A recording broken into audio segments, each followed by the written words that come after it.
Good evening, good evening. It is Sunday, February 6th. It is time for another episode of Sunday Night Magic here on the Variable Play Network. Good evening, everyone. Welcome. My name is Javi, and this is Sunday Night Magic where we talk about, all things magic. But today we're going to be doing something a little specific, I suppose. Today's topic is something that I've been looking forward to talking about for, I would say, months now. So, back when it was previously announced at the start of the year, or I think back, if I'm not mistaken, it may have been already like before the end of 2021. Wizards of the Coast announced their plans for 2022, and along with that was the announcement of the new set known as Kamigawa Neon Dynasty. So I say new, but it's actually a revisit into an existing plane. So, the entire list of cards for this new set has been spoiled. And so for today, we're going to be going over those cards and I'm going to be sharing with you my top 10 commanders from Kamigawa Neon Dynasty.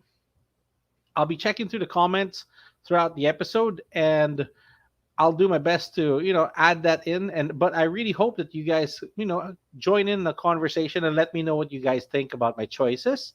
So just some caveats here also before we get into the list that Kamigawa Neon Dynasty is a new set that is 302 cards. So it is quite a large set. There is also 8 cards that are only available through set boosters. So we're not going to be talking about those. And we're also not going to be talking about the 2 commander pre-constructed decks that have been released. Those lists haven't actually been completed yet and shared with us. So what we're looking at here is really just the main set of Kamigawa Neon Dynasty. So I've gone through the 302 cards and I've chosen a lot of personal favorites. There will be a list probably for next episode of my favorite cards that are not legendary or not commander staples. So today's episode is really going to be specific towards cards that I feel would make great commanders or would most likely be seen used as commanders in in upcoming builds. So these are cards that you can look forward to seeing in your play group very soon. So let's go ahead and get started. I do have 10 ready here. They're not in any particular order. I just felt like discussing these that most likely maybe due to their viability or just I found them interesting. Like there's a lot of cards that I think are amazing, but are probably not applicable to any other people's like builds or decks. So these ones here though are specific towards commanders. Hey, we have our first comment. Hey, chum. So, yep, you know what? It's 302 cards. It's a lot to go through, man. So I spent a lot of time today reviewing it, but pretty much what I decided to go with here are the commanders that I feel would really be standouts, that you could use them as your commander, not part of the 99. There are a lot of commanders or a lot of legendary creatures that come out in these sets that I wouldn't necessarily use as a commander. So I'm going to start with my honorable mention, which would actually serve as a perfect example for this. The very first one is Lightpaw's Emperor's Voice. So I'll just be looking off here at the side while I read it out to you guys. So basically, Lightpaws is a 2 to cast 2/2 Fox Advisor. When an aura enters the battlefield under your control, if you cast it, you may search your library for an aura card with mana value less than or equal to the aura that you just cast and then it gets attached immediately to Light Paws. So what you're looking at here is a Aura Voltron Commander that he is 2 to cast 2/2, which is pretty decent. Light Paws is part of the whole Kamigawa story, and pretty much goes back to like the original Nine and a Half Tails situation that the fox creature type, other than a normal fox animal, but sort of like these human-like foxes were really only featured in the Kamigawa set. So this here is a aura build, and the reason why I put this as an honorable mention is because while white does have some good auras, if you're going to be running Light Paws as your commander and going to be restricted just to mono white, it's not going to be a fun time. There's not a lot of white auras that can help you draw more cards. I would most likely have Light Paws as a part of the 99 for maybe an aura and even equipment related build. SRAM from the Kaladesh set at least even lets you draw a card when you play auras or if you play vehicles or equipment. Oh yeah, vehicle equipment. So you need to replenish your hand. If you're gonna be reliant on Light Paws, you need to be able to get more cards, and white just doesn't do that. So if he had another color integrated into him, it would be really good. Like blue white would be enough, to be honest. But as he stands alone, I wouldn't recommend it. But I thought that it's efficient enough that it should go into this list. A 2 to cast 2/2 that basically every time you cast an aura, you get another card out of your library. You could filter out cards and get them into the game faster than normal. It's like casting two things at once. So it's, anything that comes free is great. I mean, if you're not drawing it, at least you're putting it right into the game, right? So honorable mention for today's episode will be Light Boss Emperor's Voice. Let's move to the actual top 10. The very first one is a default. So this was the legendary creature that was immediately spoiled when the list started. When they announced Kamigawa Neon Dynasty, they put out a couple of cards just to keep people interested. And the very first one that they put out that was an amazing viable commander is Satoru Umezawa. So this brings and continues the legacy of the whole Umezawa clan. And pretty much what we're looking at here, I believe in the story, he's sort of like a crime lord at this point. So this is like I forgot how many years. I'm going to say, if I remember correctly, it's 2,000 years or 10,000 years into the previous Kamigawa. So we're talking legacies. So, but the Umezawa clan has continued. And we are looking at Satoru here, who is a 3 to cast 2/4 human ninja. Not bad. I mean, he has good stats for a ninja, and he himself has ninjutsu because his ability says that each creature in your hand has ninjutsu. So, while he is not in play, that ability isn't in effect. But now, whenever you activate a ninjutsu ability, look at the top three cards of your library. Put one of them into your hand and the rest in the bottom of your library in any order. This triggers only once. Okay, so that when you activate ninjutsu, you get to look at your top three. So that's actually a great filtering trick. But what's really important is that each creature card in your hand has ninjutsu 4. What that means is the largest creatures that you have, they can cost 20/20. They could cost maybe 20 black mana. Like it could be impossible to get this thing down into the game. They now have just ninjutsu of two colorless, a black and a blue. They cost 4 now. All you need is a creature to be unblocked, and you can get that in for the cost of 4. It is an amazing mana reduction, and at the same time, if they happen to just hit really hard with a very strong power and toughness, they actually even can come into the game within combat before damage is dealt. It's a really really sneaky way of getting big creatures into the game. You are limited into black and blue, But that's not to say that there aren't big creatures in black and blue. You're going to see some examples actually later on here, but remember, there are threats like Blightsteel Colossus that can take out a player in a single hit. And that thing has no color, it has no allegiance. So paying for and sneaking it into the game is a one shot kill for your opponents. You just need Satoru to be in the game. He himself doesn't have ninjutsu, but giving every other creature in your hand ninjutsu almost makes them unstoppable. The only trick there is that, of course, you need some initial creatures that can get through without being blocked. So, evasion is always a thing. Black and blue has been the ninja colors, and um, Yuriko was the original ninja commander. This is an extension that I think would even be better than Yuriko. Although himself doesn't have commander ninjutsu, I don't think it is. I don't think it plays that much of a role.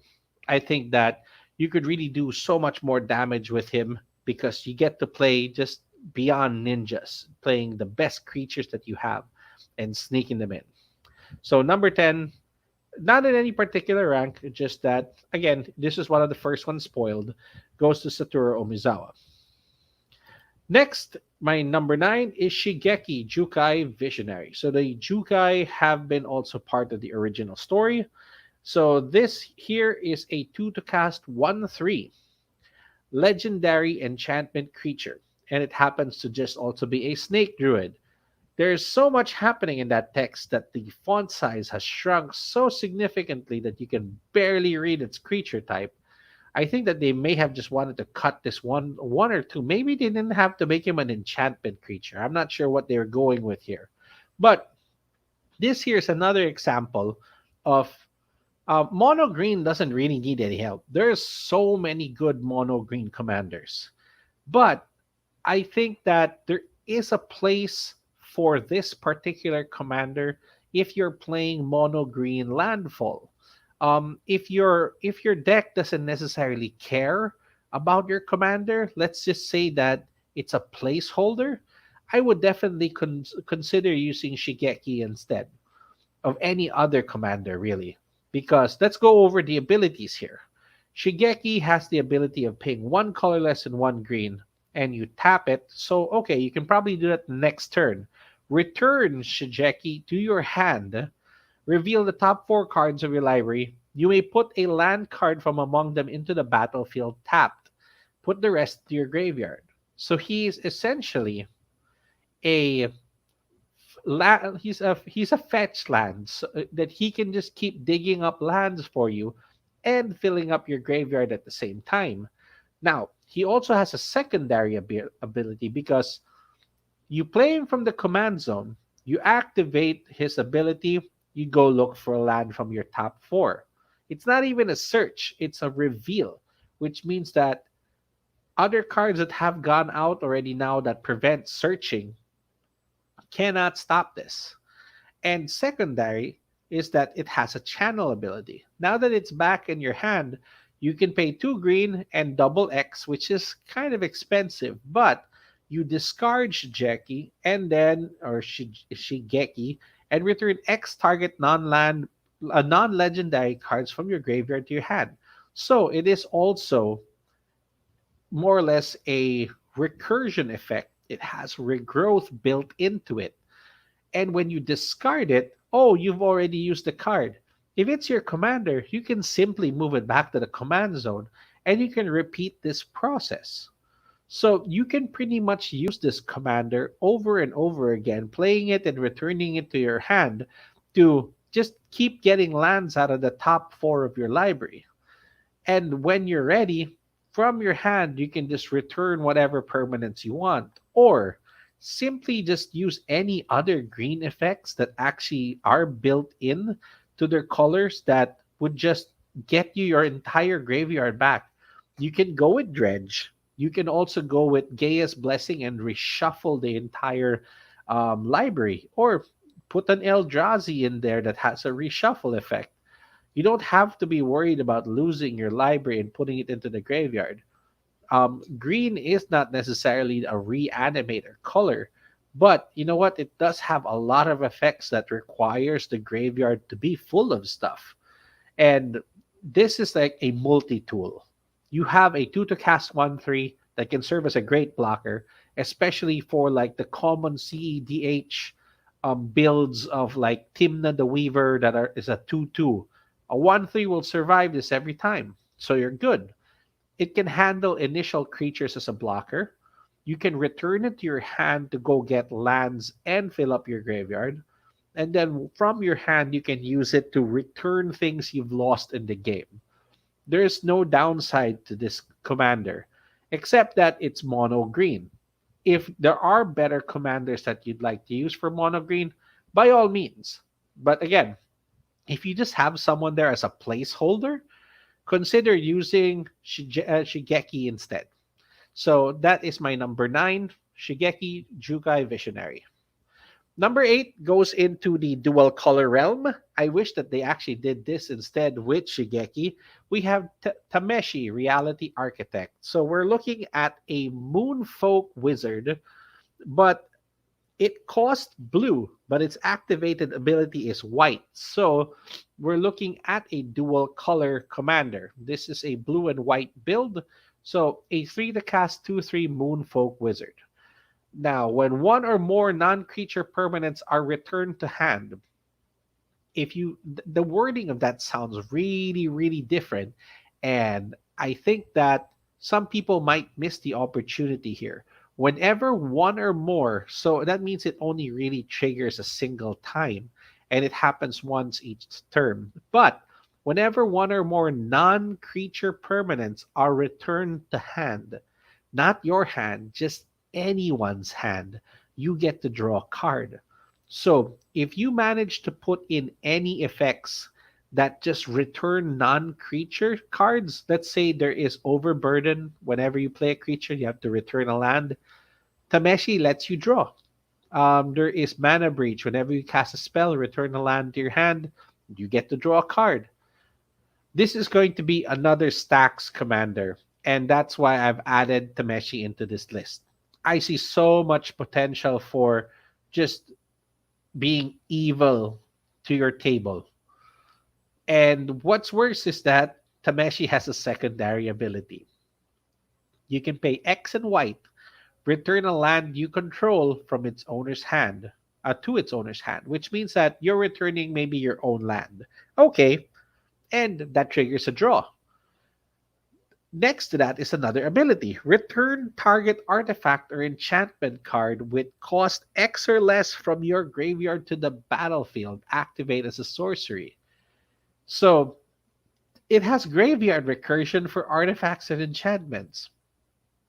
And then it has a bounce effect that lets you draw. It's also a 2/3. I mean, it's dual color.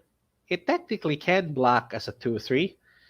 It rewards you for anyone returning a non-creature permanent to their hand, and you get to return permanents to your hand and actually get permanents from your graveyard back into the game. This has Tangle Wire written all over it. That anything with vanishing, anything that you sacrifice, that this can bring back Mishra and Urza's Bauble for a single white mana. The only downside that I can see here is that you're going to be returning lands over and over.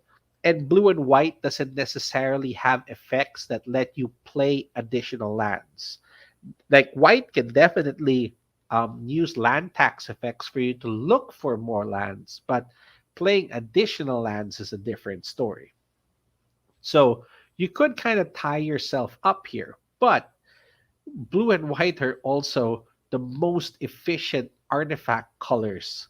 So there are pros and cons to this, and I personally cannot wait to build a terrible and evil stacks deck using Tameshi. So I'm looking forward to building it, and that's why I added it onto the list. I don't know if anyone else is seeing this, but I'm seeing stacks all over it. And, I'm getting excited for that. And I'm sure the collective groans of all of my friends playing against another stack deck will, of course, upset them, but I love stacks. So here we are. Moving on to number seven. This one here is a strange choice because from all of the five dragons that were featured for each color, um, they all have death triggers, but the best one is probably Junji the Midnight Sky. I don't see any of the other four dragons being played as a commander. They are definitely 99 category. They are not meant to lead a library or a deck. And Junji is no exception. They have already broken this card and have shared how you can build an infinite loop with it with like copy effects, doppelgangers. Because like when you play a shapeshifter as a copy of Junji, the legendary rule will trigger and it will die. So when it dies, it's a flying menace 5/5. When Junji Midnight Sky dies, choose one of the following. Each opponent discards two cards and loses two life.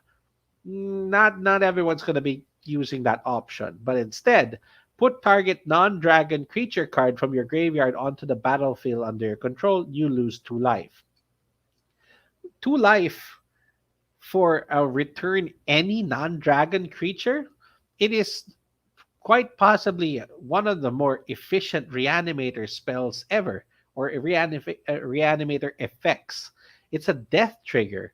So it's not even like counterable unless your opponents have like a stifle of some sort, which is just, I don't know, it's a roundabout way of evasion and getting a free animate spell.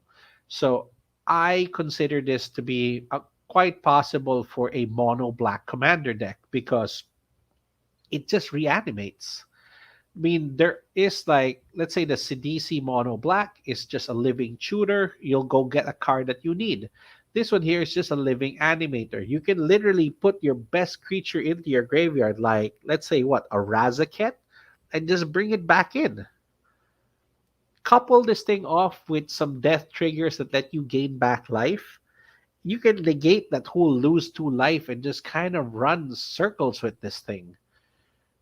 Imagine just doubling up your death triggers. Like this will work so much better in maybe a black blue deck as a 99. But I still think that there is an opportunity for Junji to be played as mono black, which is why I added him into the list. Do what you want with this thing, but basically it wants to die. So it's flying in menace, which makes it really hard to block. So your opponents are going to try to kill it, and when it dies, you get to animate something in your graveyard. That's amazing. You can plan around this and get, bring in your best creatures from your graveyard, and it barely hurt you. Getting the 5 mana in black is nothing. It's like one ritual and a land away, really. Lake of the Dead can even bring this in faster. So that's my number seven, Junji the Midnight Sky. Now let's move on to some tricolor goodness. This here is my number six. We're looking at Ishin, Two Heavens as One. This is a Mardu Commander for not necessarily samurai tribal because that's a terrible idea. I wouldn't play samurai tribal. It's not worth your time and effort. But if you're reading this card, you will notice that it has a lot of potential, leaning more towards red and white. So we're looking at a 3 to cast 3/4. It's a little tricky because of the colors. You know, you need one of each of those colors, but fine. 3 to cast 3/4, you're good. If a creature attacking causes a triggered ability of a permanent you control to trigger, okay, so basically, if attacking causes any of your creatures or anything that you have on the board to trigger an ability, you get it one more time. That is busted as hell with the right cards. Red and white, or red white combined also, have creatures that trigger additional combat steps, which means that you will get an additional combat step. So you're looking at two, and then they can trigger it again. You can build endless loops of combat triggers with this. You have Godo Bandit Lord, Aurelia, I believe Angel of Fury or Angel, or I don't remember its full name, but those two already have like additional combat steps. You even have red creatures like Neheb that let you discard your hand and draw that many cards and you get that many red. It will happen twice. So it's like double filters of everything. There are even attack triggers in, I believe, black and red that causes life loss or minus one counters. It'll happen twice. So you kind of have to build this really specific and be very combat oriented, but it could make for a really fun deck. You're not gonna make this is not gonna be tribal in any way. This is going to be combat triggers. Add it in with like Strionic Resonator and you get like a third copy of that effect. I mean, even in a 5 color deck, I would probably put this in the Najila deck because when Najila attacks, it triggers a creation of warriors. With Asian in play, you get that effect twice, which means that you could build an army really, really quickly. So something to consider. I mean, I don't know if I personally will build it, but it's gonna be really fun to see this. I mean, there again, going back just to red alone and the amount of additional combats that can be triggered by red cards is wild. So good luck with that. Hey, some comments. Attack Harmonicon. Yes, it is pretty much a pan Harmonicon that cares about combat. That's correct. So again, Strionic Resonator is sort of like the other thing that comes to mind, that it just duplicates an activated ability. But this is again combat oriented. So let's move on to number 5. We go back to Mono. This is Mono Black, and this is by far one of the weirder, yet I think totally viable black creatures that will see Commander play. If not as a Commander, definitely as a 99, because this is what Opposition Agent should have been, or this is what Ragavan should have been. This is what so many other creatures should have been. What they put together here is quite possibly busted beyond belief. And let me show you why. We are looking at Nashi, Moon Sage's Scion. It is a 3 to cast. It is a rat ninja. And basically, it has ninjutsu for 4, so it can sneak into the game once it's unblocked. Now, let's go to its effect. When Nashi Moon Sage Scion deals combat damage to a player, so it doesn't even have to be you. As long as another opponent got hit by this, exile the top card of each player's library, including its owner. So 4 cards become accessible here. Until end of turn, you may play one of those cards. If you cast a spell this way, you pay life instead of the mana value of the card. So it's you have 4 options, and then you pretty much can pay life instead of mana. So you don't even have to worry about your resources. That's some impressive stuff because you can get away with stealing the biggest spell of your opponent. And in Commander, you have 40 life. There's no spell that costs 40. But you know what? You just happen to chance upon something massive. Let's just say that top card, one of them reveals an Eldrazi or an extra turn spell. Hell yeah, you pay that life and you get it. This thing could potentially be just game ending. But it is very highly dependent on what cards you get. So, just like the last card that shot up to God knows how much, Ragavan does the same effect. It is a 2/1, it deals damage to an opponent. You exile the top single card from your opponent's library and you get a treasure. This multiplies it to potentially 4.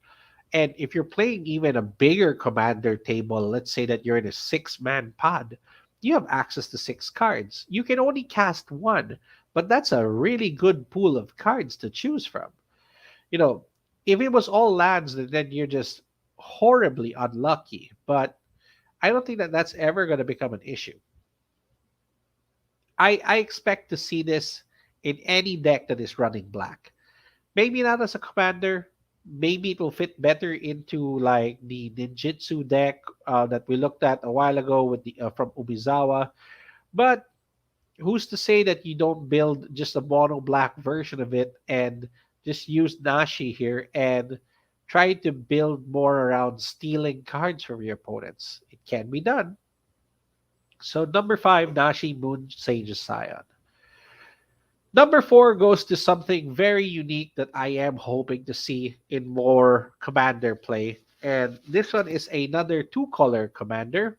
In black and white, we are looking at Grease Fang, Okiba Boss.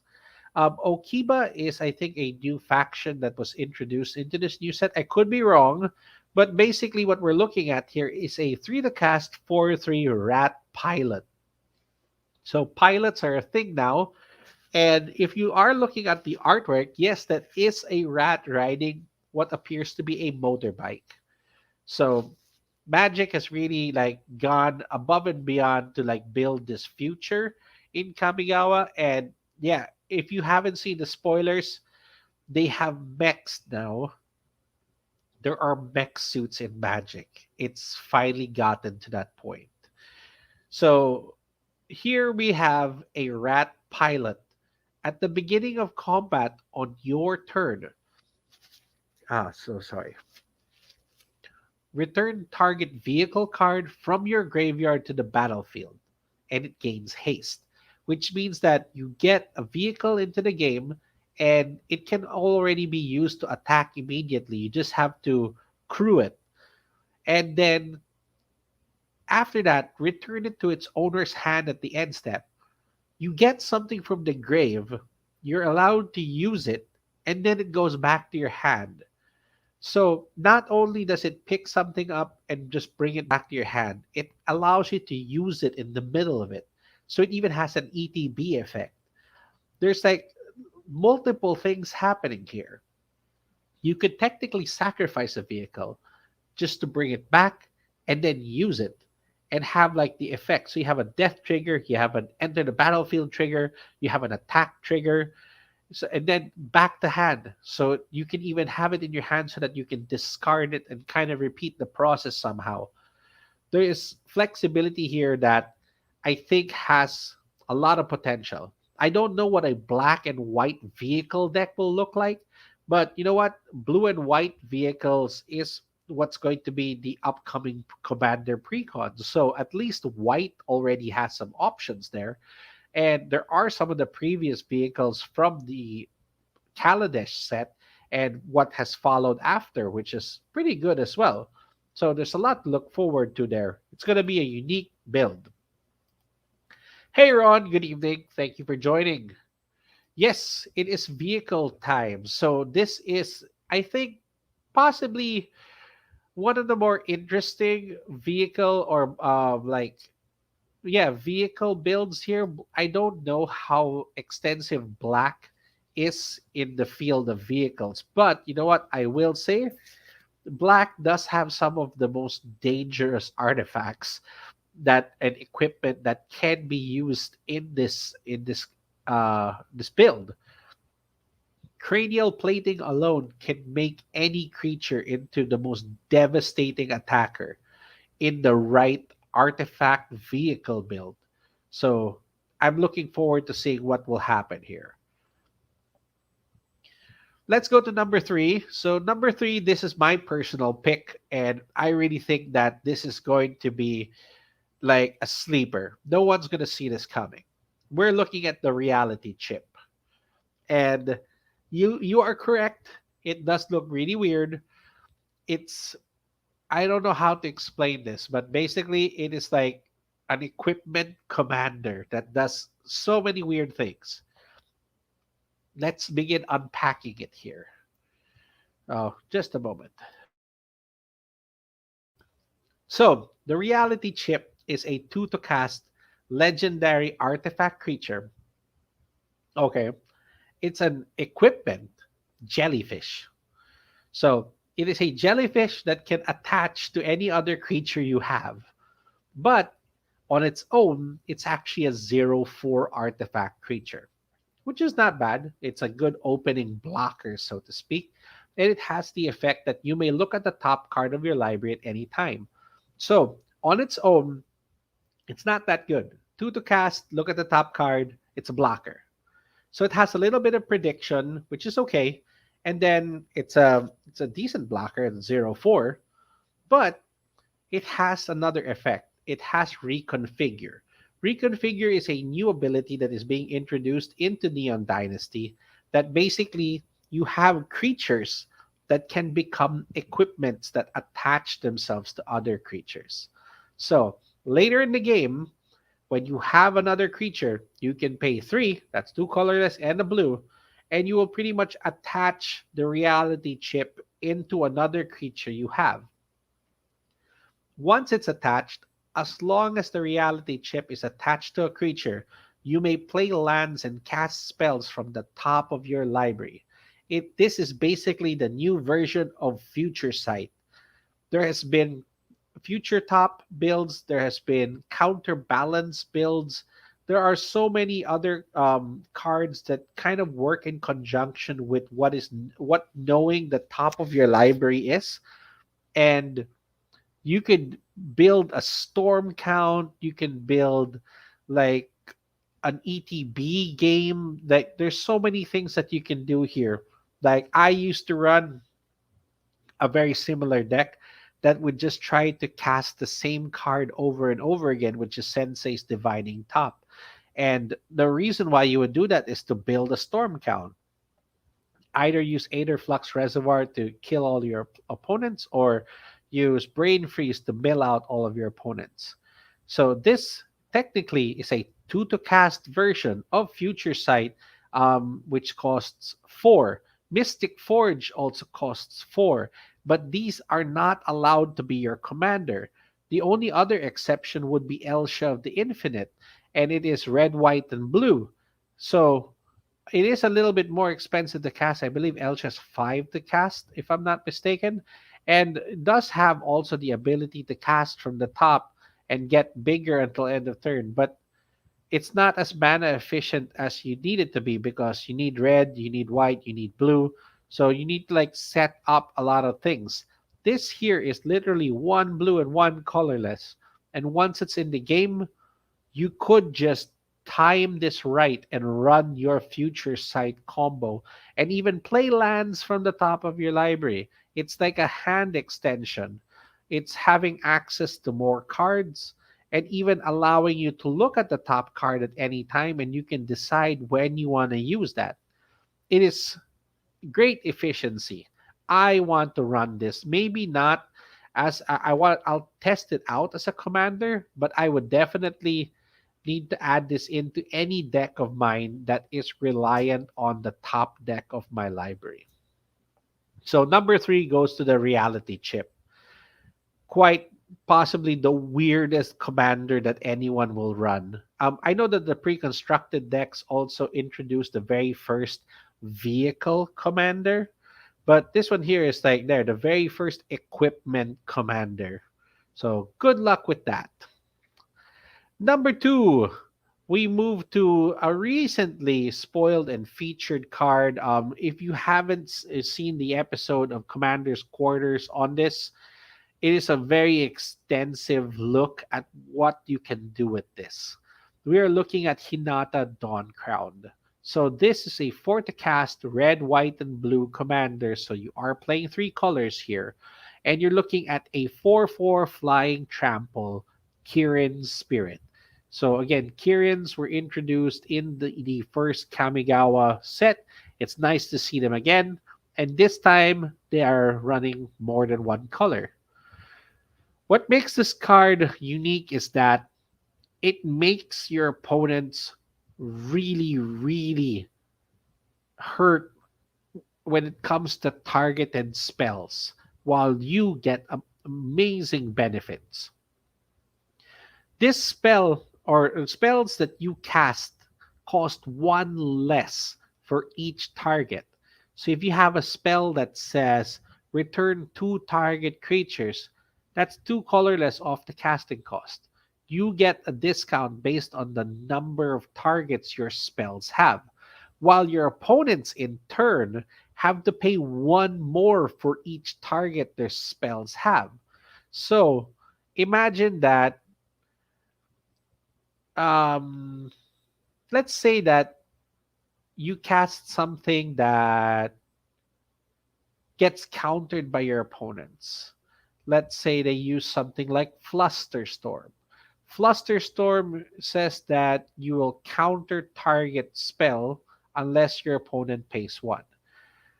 And then it copies itself for each time it targets. So your opponents actually will be hindered in a way because the spells, the very first one that they cast, already has the initial tax. So before you can even get into the whole storm effect, you have to actually get bypass the first tax here. So that example is a single target. Now, there are other spells that say like Hex. Well, it's black, so it's a bad example, but Hex says that destroys six target creatures. If it was you playing that spell, Hex would be reduced by six, but your opponents would actually need to pay six more mana to run the spell, which is just crazy. Like, why even bother playing the spell? This makes majority, I'm going to say roughly about 99%, or well, maybe 95% of every possible bounce spell that you would want to play discounted to nearly just one blue to cast for you, while your opponents would still have to pay an additional like tax of one just to get their spells to take effect. If it is targeting, well, actually, for each target, so it doesn't even have to be targeting you. If they're like interacting with each other, so even if they're playing a counter battle against each other, spells your opponents cast that have a single target. So like I'll counter your spell, they have to pay one more. And then when the defending player has to respond, they're also paying one more. So you're not really going to make friends with the table here, but a 4/4 flyer is still pretty decent defense too. You just have to try running your win condition as soon as possible. Um, I'm not sure if a lot of players are going to be playing this. Unfortunately, Jeskai, also known as Red, White, and Blue, um, it has it's had its fair share of difficulties running, and I've tried building several Jeskai decks, and this might be that one that finally breaks the mold and becomes a very efficient deck, but um, we'll just have to wait and see. I think a lot of people are going to try experimenting with this because this seems to be like a optimized or at least improved version of Grand Arbiter Augustine or Augustine the Fourth, who is just blue and white and kind of does have the tax effect to your opponents while you get the discount.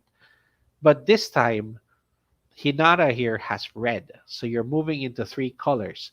Red, white, and blue do have some really good synergistic combos. Like I would run red, white, and blue. I just splash in a little bit of black because they have the best shooters in the game.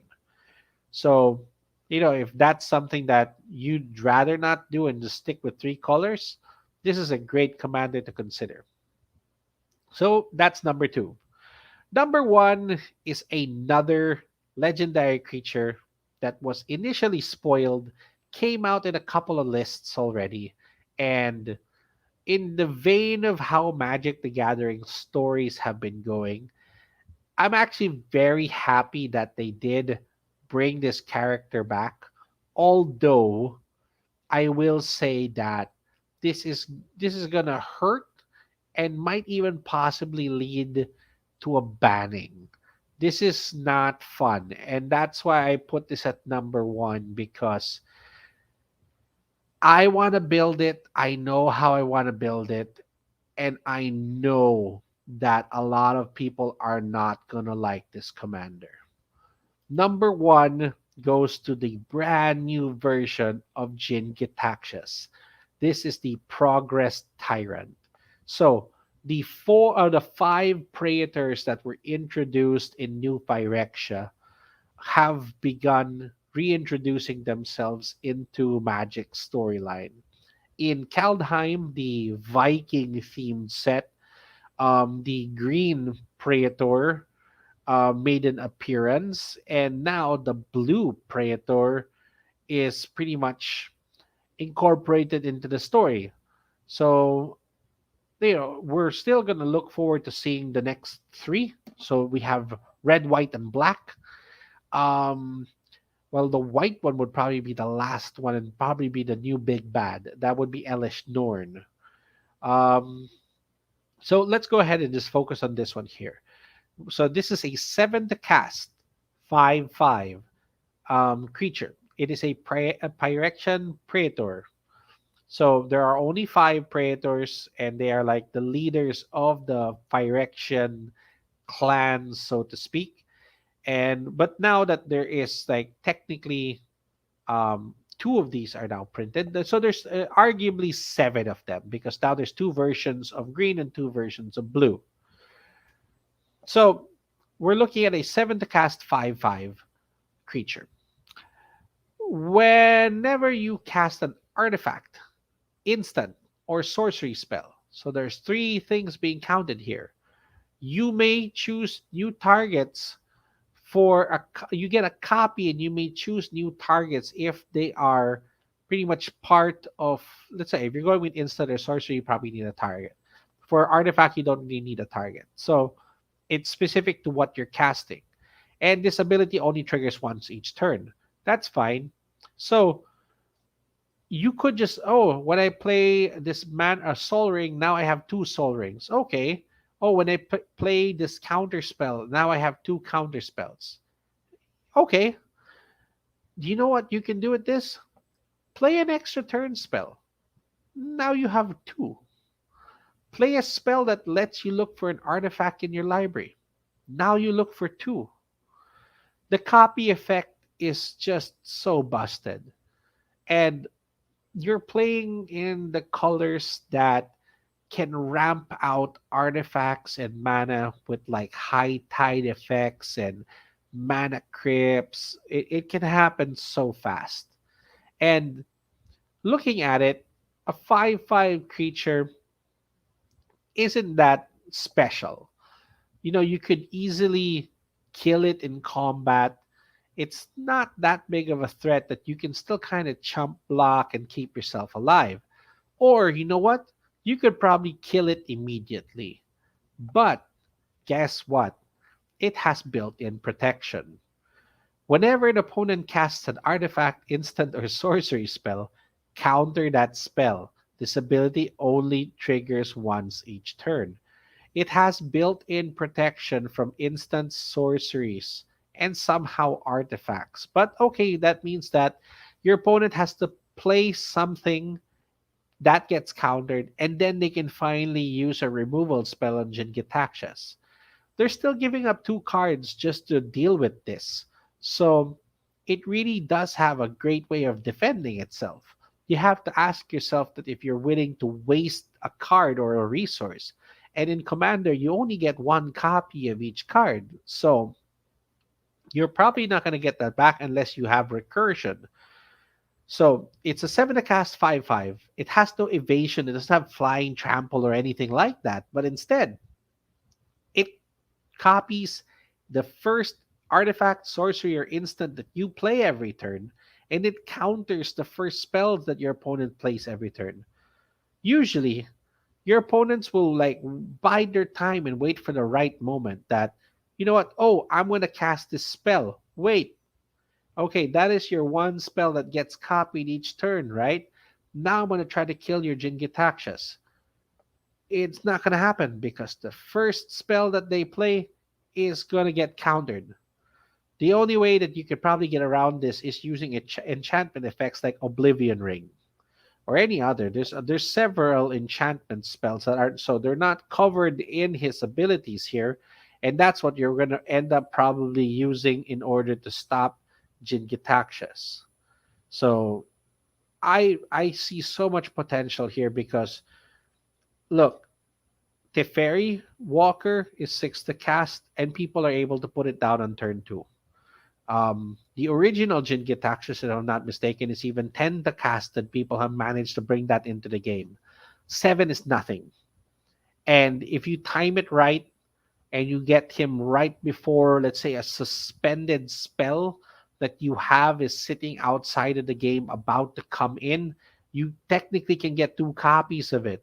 Or you can follow this up with just a crap, like take an extra turn and bring it in, or do it in the opposite so you get 2 turns out of it. I see so much potential in mono blue again that the last few sets have been kind of crap for blue.